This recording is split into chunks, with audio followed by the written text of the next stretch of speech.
Hello mga mamshis at welcome po muli sa Donya Kusinera.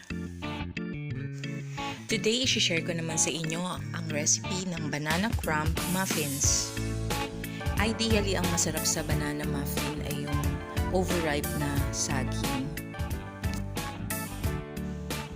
Ang first step ay i-grease muna natin ang muffin pan na gagamitin. It could be butter, yung melted butter, or oil. For me, ang ginamit ko ay oil. After greasing the pan, ang next step natin ay i-mash natin ang 4 to 5 pieces of bananas. It should be overripe. Pero for this video, ang nagamit ko yung available kong saging. Kaso lang, nag-struggle tayo sa pag-mash. Ayan. Kasi excited na ako gumawa ng banana muffin eh. So, kaya po kailangan na overripe ang gagamitin natin. It's for the sweetness. Mas sweet po ang magiging product natin. So, it should look like this once it's mashed already.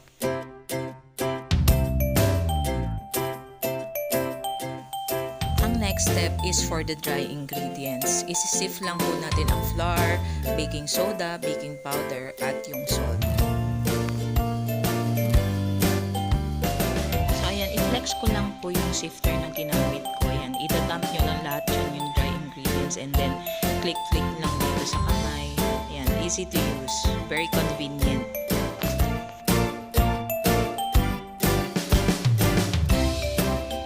So, nag-sprinkle lang tayo ng konting cinnamon powder, siguro around 2 teaspoons. Ito na yung mashed bananas natin na nilagay natin sa bowl. So, this time, lalagay na natin yung sugar. Ang ginamit ko ay white and brown sugar, plus yung canola oil and isang beaten egg. Sa paggawa ng banana muffins ay napakasimple lang, walang hassle kasi po yung wet ingredients at yung dry ingredients, pagsasamahin lang siya at kahit spoon lang ang gamit nyo, hindi na kailangan ng wire whisk o kaya yung spatula na maraming hugasin. So, ganyan lang po. I-mix nyo lang po ang wet and then later on, i-add lang natin yung dry ingredients.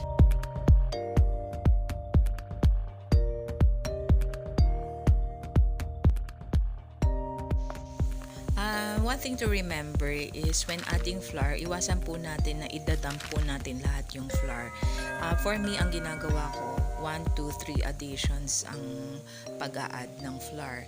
And then, iwasan po natin na ma-overmix ang batter kung hindi magiging matigas po ang ating banana muffin.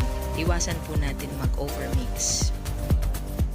At this point, wala na tayong masyadong makikitang flour. So, this batter is done and let's proceed to the next step. For the next step, ispoon na natin ang batter sa pan natin na merong cupcake liner. Yung cupcake liner, mabibili lang to sa mga groceries o kaya sa palengke, meron din tong available. Sa recipe na to, nakagawa tayo ng 12 banana muffins. Normally, pwede na nating i-bake ang ating banana muffin. Pero ang ating recipe ay merong crumb topping. Ito yung matamis-tamis sa ibabaw na nilalagay. So, mimix lang natin together ang flour, sugar, cinnamon, and also yung cold butter. And then, i-mix lang natin siya by hand hanggang mapino siya.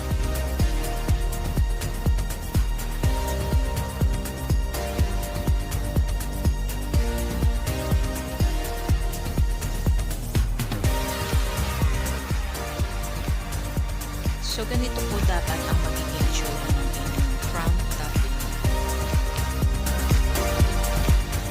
Pwede na nating sprinkle on top of each muffin ang ating ginawang crumbs.